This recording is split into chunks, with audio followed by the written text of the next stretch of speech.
Hey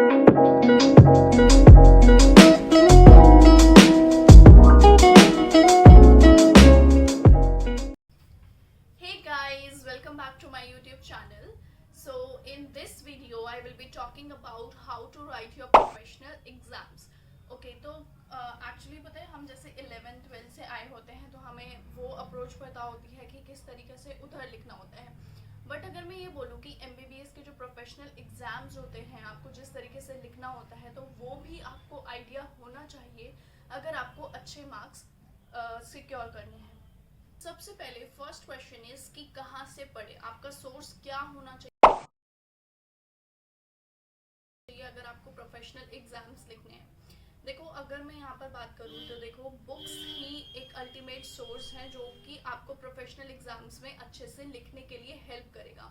जैसे आपके marrow के नोट्स हो गए, प्रेप लैडर के नोट्स हो गए, या फॉर योर पीजी पर्पस वो आपके प्रोफेशनल एग्जाम इतने अच्छे से नहीं लिखवा पाएंगे. तो अगर आपको प्रोफेशनल एग्जाम्स में अच्छा गुड मार्क्स सिक्योर करने हैं, अच्छे मार्क्स सिक्योर करने हैं तो आपको टेक्स्ट बुक पढ़नी पड़ेगी. अब जैसे कि मैंने पिछले वीडियो में बताई थी कि MBBS के अंदर सिर्फ एक पर्टिकुलर टेक्स्ट बुक नहीं है कि आपको ये पढ़नी है and you are done with the course. वो इस तरीके से नहीं चलता है इसके अंदर. तो फॉर एग्जाम्पल अगर मैं अनाटमी की बात करूँ तो अनाटमी में मैंने आपको विश्राम सिंह या BD चौरसिया बताया था.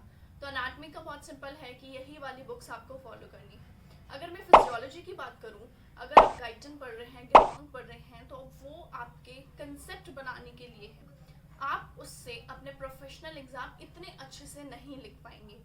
तो इस तरीके से मैं बताती हूँ कि फिजियोलॉजी के लिए आपको या तो जीके पाल या इतिका सिंह अगर आपको प्रोफेशनल एग्जाम लिखने हैं, या फिर AK जैन जो कि बहुत ज़्यादा स्टूडेंट्स प्रेफर करते हैं कि AK जैन से अच्छे से लिखा जाता है.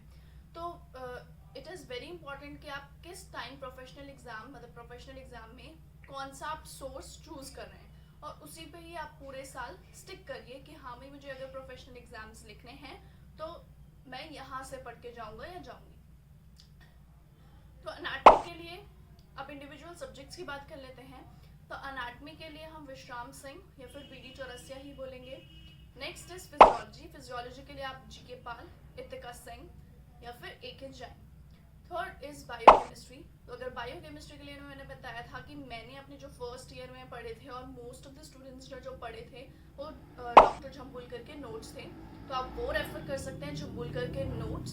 एंड आप वासुदेवन देख सकते हैं और डिफरेंट डिफरेंट बुक्स वो हो सकते हैं, वो भी देख सकते हैं. लिपिन कॉट के अंदर कुछ कुछ अच्छे फ्लो चार्ट या डायग्राम्स है तो आप वो भी रेफर कर सकते हैं. तो ये हमारी आज बात हो गई.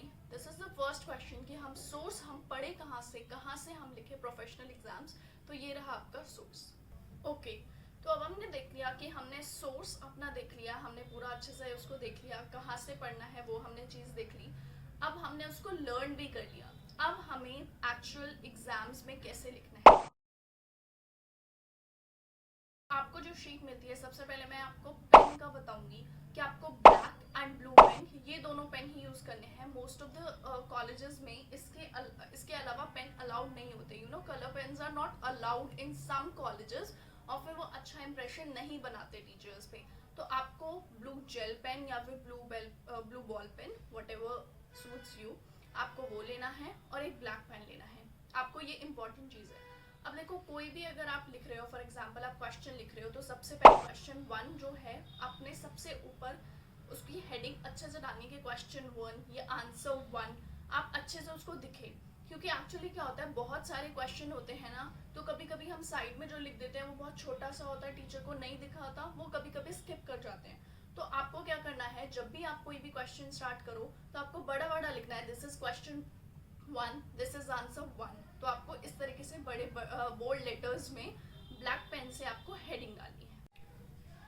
नेक्स्ट इज जब आपको आंसर लिखना है तो अपने ब्लू पेन से, ब्लू जेल पेन या ब्लू बॉल पॉइंट पेन जो भी आप यूज करते हैं उससे आपको लिखना है answer.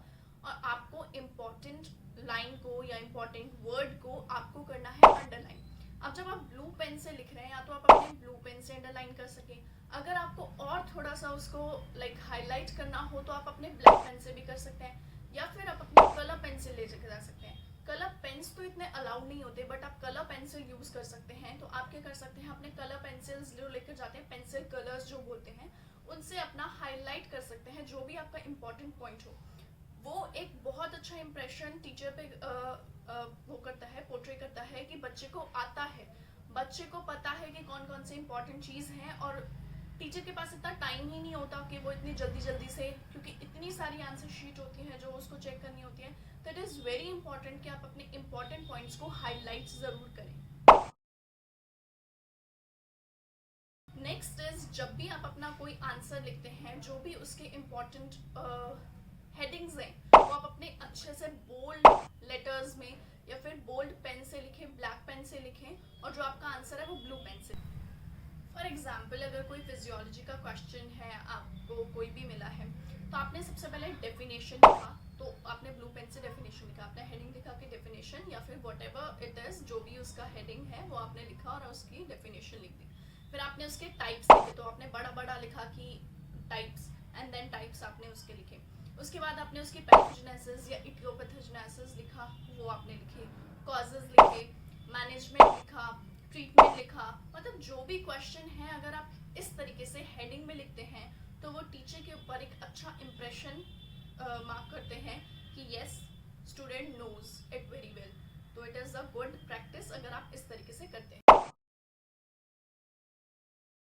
Next is very very important कि आप अपना जो आंसर है वो फ्लो चार्ट के फॉर्म में लिखिए।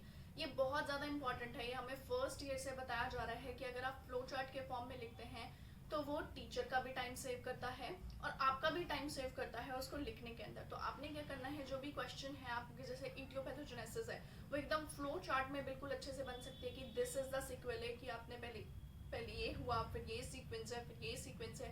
तो आप फ्लो चार्ट के फॉर्म में उस आंसर को लिखिए, वो आपको बहुत हेल्प करेगा to fetch you good marks. So it is very important to write in the flow chart form.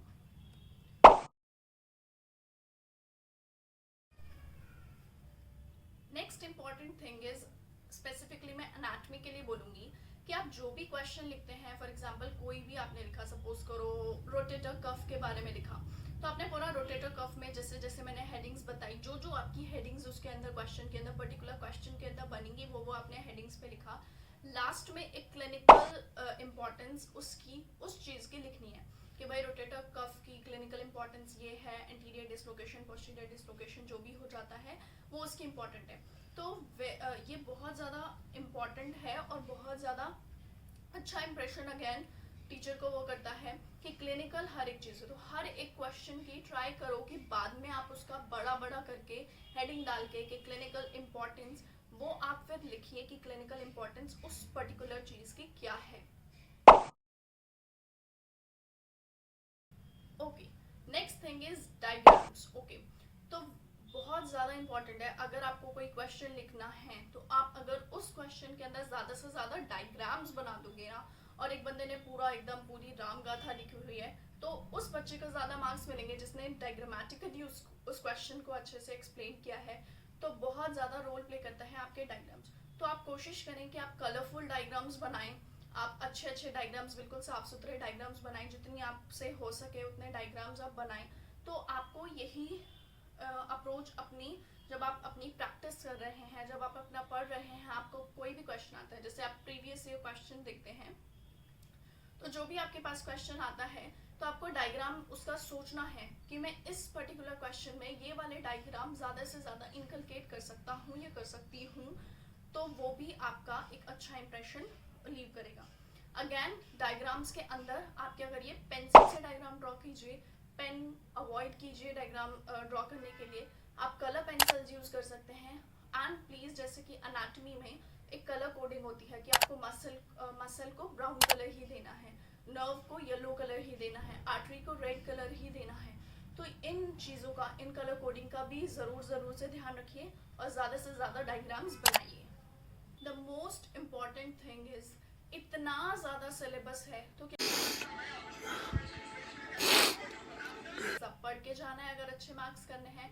तो द आंसर इज नो, कि सब तो नहीं पढ़ के जाना, क्योंकि पॉसिबल ही नहीं है सब पढ़ना। अगर आप लास्ट टाइम पे पढ़ रहे हो, ऐसा भी है कि कोई बंदा बहुत पहले से पढ़ रहा है और पूरा पढ़ रहा है, वो चीज़ है। बट मैं ये बता रही हूँ, मेजॉरिटी केसेस में हम इतना ज़्यादा नहीं रिटेन कर पाते और नहीं पढ़ पाते। तो आपको क्या करना है, आपको अपने कॉलेज का जो भी आपकी यूनिवर्सिटी है, आप अपने सीनियर से पास्ट ईयर क्वेश्चन की पीडीएफ या बुकलेट जो भी आप अपने सीनियर से मांग सकते हैं या अपने फ्रेंड से मांग सकते हैं, जहाँ से भी आप उसको करिए। तो आप ये देखिए कि जैसे 5 मार्कर क्वेश्चन है या 3 मार्कर क्वेश्चन है, जो भी आपका इंपॉर्टेंट चीज़ आती है, जो भी आपके इंपॉर्टेंट क्वेश्चन आते हैं, तो आप देखिए कि उसकी वेटेज कितनी है और कितने फ्रिक्वेंटली वो क्वेश्चन पूछा गया है। कुछ कुछ हमेशा इंपॉर्टेंट टॉपिक्स होते हैं कि these are ultra important topics, तो वो अल्ट्रा इंपॉर्टेंट टॉपिक्स तो आपको बिल्कुल भी नहीं छोड़ के जाने हैं। नेक्स्ट थोड़े लेस इंपॉर्टेंट आ जाएंगे, फिर लीस्ट इंपॉर्टेंट आ जाएंगे, तो आपको उस हिसाब से मेहनत करनी है। आपको सबसे ज़्यादा मेहनत आपके अल्ट्रा इंपॉर्टेंट क्वेश्चन में करनी है एंड देन सीक्वेंस वाइज आपको मेहनत करनी है। It is very important to know the case study questions as well. Questions बिल्कुल पूछे जाते हैं एंड 10 मार्क्स में पूछे जाते हैं। तो उसके अंदर क्या होता है, 3 सब पार्ट्स होते हैं। पहले फर्स्ट का या तो मोस्ट प्रोबेबली डायग्नोसिस होगा कि क्या है, what the case is about, इस तरीके से बोला जाता है। नेक्स्ट के अंदर आपको मैनेजमेंट, ट्रीटमेंट या फिर इडियोपैथोजेनेसिस पूछ ली। इस तरीके से कुछ 3 या 2 सब पार्ट्स उसके होते हैं and usually it is of 10 marks और 5 मार्कर्स में भी केस स्टडी दी जाती है।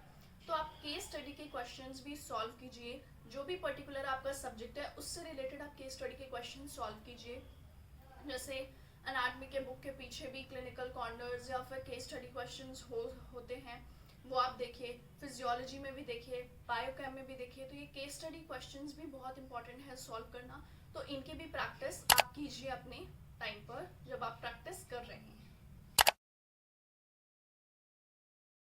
आप अपने पेपर को और प्रेजेंटेबल बनाने के लिए क्या कीजिए कि जब भी आप अपने जो आंसर शीट है आपकी, तो आप उसको पेंसिल स्केल से लाइन खींचिए यहाँ पर लेफ्ट साइड में, या फिर अगर मन है तो राइट साइड में। मतलब एक पर्टिकुलर चीज़ हो कि आप किस स्पेस में लिख रहे हो, थोड़ी अलाइनमेंट होनी चाहिए, जिसकी वजह से टीचर पे एक अच्छा इंप्रेशन पड़ता है कि जब अच्छा क्लीन पेपर वो देखता है तो उसको अच्छा लगता है। तो इस तरीके से भी आप अपना पेपर लिख सकते हैं। प्लस आपके पास अगर इतना टाइम है कि आप हर क्वेश्चन के नीचे डबल लाइन या फिर सिंगल लाइन कर सके, सो दैट वो सेपरेशन अच्छे से हो जाए कि हाँ अब नेक्स्ट क्वेश्चन स्टार्ट होने वाला है, तो आप ये भी कर सकते हैं अगर आपके पास टाइम है, इफ टाइम परमिट्स। ओके, तो आप तभी कीजिए। मैंने जैसे बताया कि या तो लाइन खींच दो, या फिर मैंने आपको एक इम्पॉर्टेंट वो ट्रिक बता ही दी है कि बड़ा बड़ा ऊपर क्वेश्चन लिख दीजिए कि question 1, question 2, answer 1, answer 2, what ever it is. तो उससे भी सेपरेशन अच्छे से पता चल जाएगा कि ये सेकेंड क्वेश्चन है। एक्चुअली ये चीज़ ना ऐसा लग रहा है कि क्या ही बोल रहे हो आप, मतलब ठीक है ये चीज़ क्या कोई ऐसी बताने वाली बात नहीं थी, लेकिन ये बहुत इंपॉर्टेंट हो जाती है। कभी कभी हम साइड में छोटा सा लिख देते हैं, इतना हमारे पास टाइम नहीं होता, तो वो टीचर मिस कर जाता है। तो इसलिए ये बहुत इंपॉर्टेंट चीज़ हो जाती है, इसलिए मैंने आपको बताना चाहा। Next and I think most important जो बात है वो ये है कि आपको टाइम बाउंड पेपर होगा आपका, ठीक है। आपके पास टाइम बाउंडेशन है, आपको अपना पूरा पेपर अटेम्प्ट करना है और आपके पास एक टाइम लिमिट भी है। तो आपको ऐसा नहीं होना चाहिए कि आपका फॉर एग्जांपल 5 मार्कर्स आप क्वेश्चन कर रहे हो तो आप इतना ज़्यादा बड़ा लिख दो कि इतना ज़्यादा टाइम लग गया, आपके 10-15 मिनट ही 5 मार्कर्स एक क्वेश्चन में हो गए और इतने सारे आपके 4 क्वेश्चंस अभी भी बचे हुए हैं और आपका पूरा पेपर बचा हुआ है। तो आप उस टाइम पे पैनिक करेंगे और फिर वो अच्छे से पेपर होगा भी नहीं। तो इसलिए आप स्टार्टिंग में ही जब आपका पेपर आता है, जो भी आपका फॉर्मेट होता है, डिफरेंट कॉलेजेस में डिफरेंट फॉर्मेट होता है। फॉर एग्जाम्पल अगर मैं दूँ, फॉर एग्जाम्पल केस स्टडी आपकी सबसे पहले आती है। सपोज करो इट इज़ फॉर 10 मार्क्स, आपका पेपर स्टार्ट हुआ, आपने सबसे पहले केस स्टडी करा, तो केस स्टडी के सब पार्ट्स 2 या 3 क्वेश्चन होंगे। तो आप एटलीस्ट केस स्टडी में ये टाइम लगाओ कि मुझे 8 to 10 मिनट्स केस स्टडी को देने हैं और फटाफट से मुझे अपने केस स्टडी का अच्छा सा आंसर लिखना है। सो दैट अगर आपकी केस स्टडी खत्म हुई तो आपको एटलीस्ट ये होगा कि हाँ मैंने एक 10 मार्क्स का क्वेश्चन किया। फिर नेक्स्ट आपके आते हैं 5 मार्कर्स के शॉर्ट आंसर टाइप क्वेश्चन। तो short answer type question for example 5 marks से आए और 5 क्वेश्चन आए, तो आपको थोड़ा सा टाइम देना पड़ेगा कि मैं एक पर्टिकुलर 5 मार्कर्स का क्वेश्चन इतने मिनट में कर लूँगा या कर लूँगी, वो भी आपको चीज़ करनी पड़ेगी। अब ये चीज़ है, आप कोई लोग सोच रहा होगा कि अरे हम ऐसे कैसे बता सकते हैं। ये भी आपको टाइम के साथ आएगा कि किस तरीके से आपको टाइम मैनेज करना है अपना पेपर में।